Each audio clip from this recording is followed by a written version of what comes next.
So before we get too far into May and start talking about all the games that are dropping this month, I did want to go ahead and talk about the games that I picked up in April, which is pretty routine here on the channel if you've been here for a while. So all that being said, I have to say, this is probably one of my favorite pickup months in a while. Not that I've had a bunch of bad ones or anything like that, but it just seemed like every game that I played was an absolute banger this time around, and they kind of run the gamut from slow and meandering to just over-the-top, hyper-stylized ultra-violence, and that's probably the best place to start with one of, if not my actual favorite game that I picked up in April, Children of the Sun. Now at this point I think it's pretty much a foregone conclusion that if Devolver's publishing your game, it's probably going to be pretty stylistic, and Children of the Sun is exactly that. It's a little hard to describe, but it sort of looks like a cross between Nicolas Cage's Mandy and a deep-fried Gorillaz video. It's just super saturated and crispy all around. And a lot of the textures have that grimy PS1 era look to them, and yeah, all of this is to say that on the presentation front, it's awesome. But I guess that's not unexpected when your debut trailer is serenaded by sleigh bells.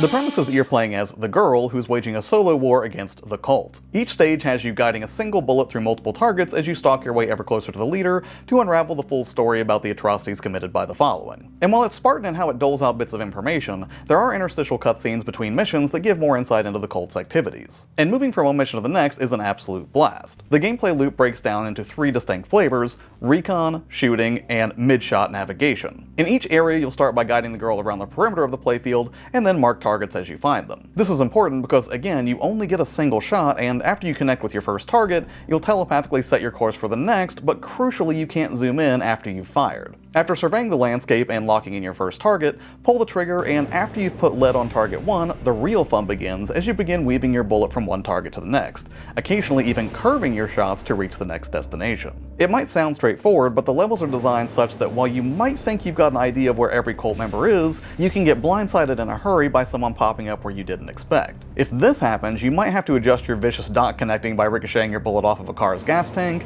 an exploding barrel, or even a nearby bird in flight. Drop every target and the level ends, and you get a score readout based on things like how long you stayed on the level or where your bullet landed.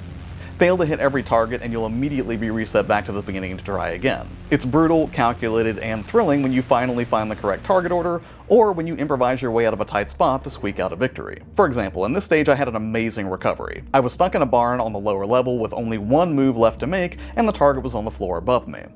At first I thought for sure I'd have to start the level over, but then I had a Hail Mary idea.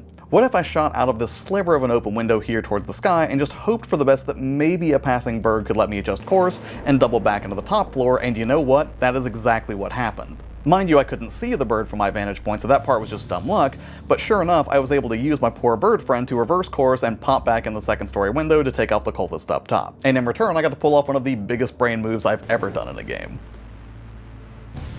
Now make no mistake, this is just as much a puzzle game as it is a shooter, and thanks to these really clever layouts, it achieves that sort of milestone of making you feel super smart whenever you're able to just lay waste to an entire area with a single shot. Steam Deck performance is great too. It doesn't quite keep a perfect 60 FPS, but honestly with as much as you're slowing down time and that your targets are mostly stationary in a super hot sort of way means that you don't even really notice those drops. Or at least I know I didn't. Plus, with its bite-sized level structure, this is an excellent choice to play on the Steam Deck anyways, as just a brilliant example of a pick-up-and-play title. So yeah, Children of the Sun is stylish as can be, and has a gameplay loop that's flexible, satisfying, and just super fun to pick apart from one level to the next, and I highly recommend it. Next up, speaking of indie flair and style, let's talk about another game that is big on shooting, albeit with a camera rather than a sniper rifle, and that would be Umurangi Generation. And right from the outset of the tutorial, I really like what Umurangi is trying to do here.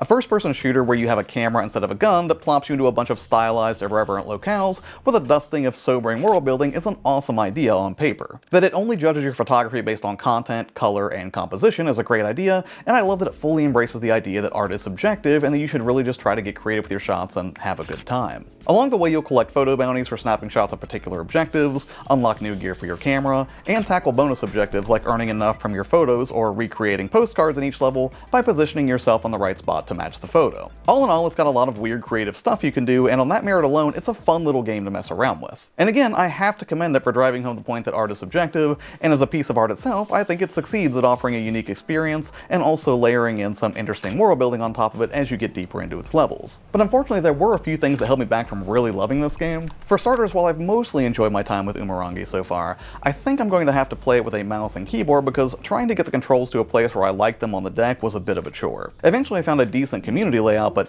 even then I felt like I wasn't getting every action to be readily accessible using the buttons. Beyond the control difficulties, the actual movement through the environments was a little bit sluggish. You kind of have a double jump, but kind of not, and you can sort of wall jump to get to a real tricky spot for a better photo, but it doesn't always work. And for a game that encourages you to get creative with things like composition while capturing a moment in time through photography, it often felt like it was working against me. At times it just felt sort of needlessly difficult to move through its locations to hunt for objectives it wanted me to focus on, no pun intended. Overall, I don't know that I'd recommend this as a full price purchase necessarily.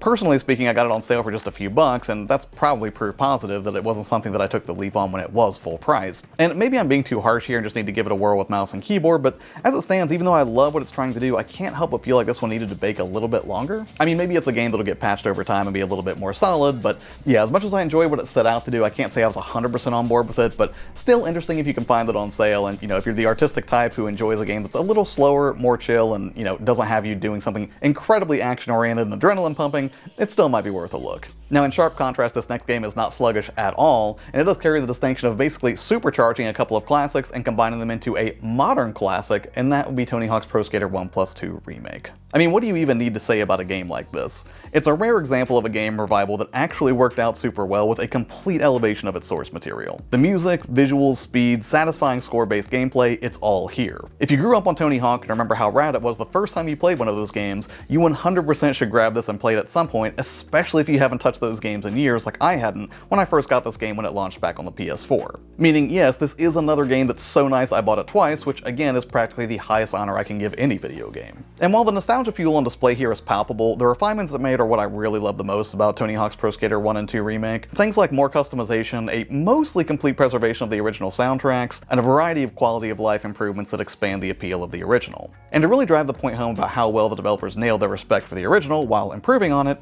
it's also chock full of new skaters who weren't in the original. Aside from veterans you played the first go-around, there are also a range of new, younger talent, so the whole thing feels like a passing the torch moment, especially considering you can play as both Tony Hawk or Riley Hawk. I think that's pretty neat, and in my eyes makes it not only a well-executed successor to a long-dormant series, but a respectfully poignant one at that. At maxed out settings, you can get pretty close to a steady 40 FPS on the Steam Deck, but I thought the more balanced performance setting was just great, getting 60 FPS most of the time at only a slightly reduced clarity. But again, as somebody who grew up playing these on the original PlayStation, this is just such a sickeningly good-looking upgrade that even at its lowest possible fidelity, it looks S-tier by comparison on a technical level. So yeah, that's about all I have to say about this one. These games were just incredible when they first came out, and they've only improved here, so it's an absolute no-brainer if you're a Tony Hawk fan. But if you're looking for an experience that is not fast at all, but rather provides a slow, meandering descent into a world of atmospheric horror, then you should definitely check out this next game that I grabbed that I've been kind of keeping an eye on, and that is Pools. Right off the bat, Pools is the definition of a walking simulator. So if you're not quite into slow-paced experiential games, then this probably isn't going to be the game that turns you around. But if you're the type who is completely at peace with weird esoteric games, Pools is a really fun curiosity, and I just about couldn't put it down when I started playing. Inspired by the uptick in Liminal Spaces videos, the developers have done a stellar job of creating an experience that is just completely unsettling. If you have any sort of aversion to silence, darkness, small confined spaces, or water, Pools will definitely keep you on edge. All you can do in this place is walk, run, and maybe go down the occasional slide for the most part. But there are secrets to uncover in Pools, so I'm intentionally keeping the footage here to only chapters 1 and 2 so as not to give away too much of what you'll find in your trek through what is essentially Aquatic Backrooms. Every new room you enter is beautiful in its simplicity, but absolutely harrowing the deeper you dive into Pools. I was completely on edge for most of my time in it, and it's a feeling that's really hard to describe. I think it's just that at a certain point you start questioning everything about what you're seeing in Pools. And I think a lot of that is because the sound design is excellent and the sense of isolation is palpable. But then depending on the presentation, such as how a new area is architected, it will either look warm and inviting or completely sinister depending on the lighting and ambient noise.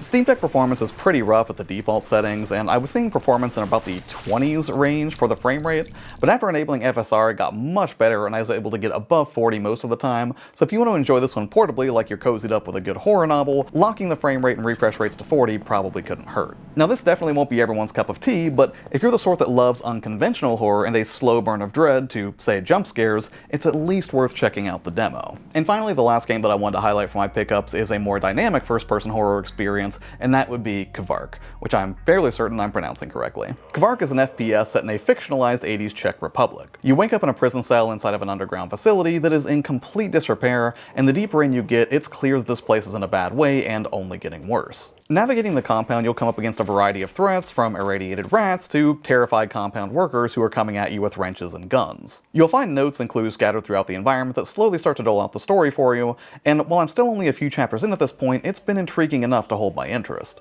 I wouldn't say it's the story that's pulling me in though, so much as it is a tightly designed pacing and just pure, simple FPS mechanics that have been honed to perfection. But just to be clear, despite the low poly aesthetic and focus on shooting, this is not Doom, rather this is a lot more like Half-Life. Going in guns blazing is typically ill-advised as you inch your way deeper into the compound because enemies can be tough. They don't have the best AI I've ever seen or anything, but in numbers, a group of workers or even rats can burn you down pretty quickly. So in most cases, I found it best to aggro one or only a few enemies, kite them back to a choke point like a long hallway, and then peek out to take shots from cover as much as I could. The simple joy of Kvark is in exploring its environments, uncovering secrets, working through some light puzzles, and ultimately outwitting a variety of threats as you navigate an unknown space. Long term, I'm not sure how much the story is going to grab me, but I can't deny this is one of the hardest games to put down for me that I grabbed in April. And that's at least partially because I'm just a sucker for a good boomer shooter anyways, and particularly one that emphasizes slow, deliberate planning and just kind of combing over every nook and cranny of an environment looking for the slightest edge that you can get against overwhelming odds. On the performance front, it's an unverified title, but it ran butter smooth on the deck even after maxing out all the visual settings to Ultra. Which is probably not that surprising as a game that's focusing on artistic vision over technical prowess, but still, I always love to see a low-poly throwback that is well put together, so if you like straightforward shooters that are light on fluff but heavy on nailing the basics, Kvark is more than worth a shot, especially if you can find it on sale. Alright, so that's it for this one. Not every game that I picked up in April, just some of the most notable titles that I had a real hard time putting down because they were just so fun to play. But hey, what about you? Did you get anything particularly rad in April? If so, please do let me know in the comments below. As far as what's coming down the pike for the channel, next week we'll be talking a little bit about the games that are coming out in May, and also I think another emulation video will be dropping. I'm still kind of working out the details. So anyways, as always, thank you so much for your time. Have a tremendous day, and I'll see you on the next one. Bye.